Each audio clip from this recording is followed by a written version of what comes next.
云林口湖的新隆湿地生态是真丰富哦，也毋过最近这几冬湿地积水伤济，嘛造成鸟仔的生存环境愈来愈歹。林业署哦南投分署就请专家学者做伙来讨论，未来按算会伫寒人来强制排水，嘛来进行监测，望讲会当来解释湿地水位上深的状况。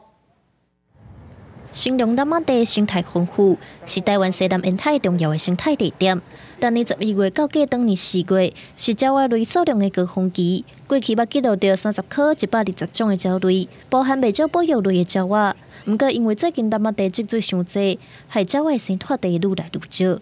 地层下陷而导致水位的变化。一般我们的水位都会以掌握在1到20公分的位置来给候鸟做一个栖息的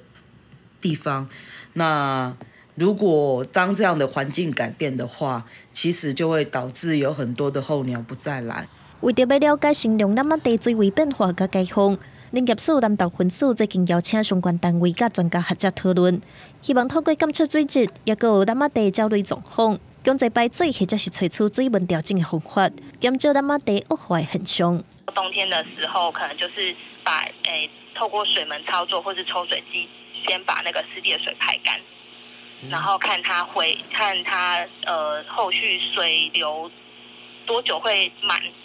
然后还有它的水深的那个深度的变化，还有盐度的变化，看水文操作之后它的成效怎么样。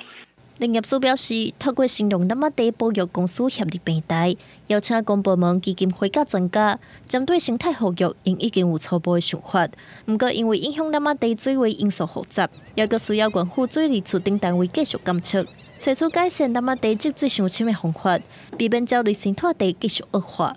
记者综合报道。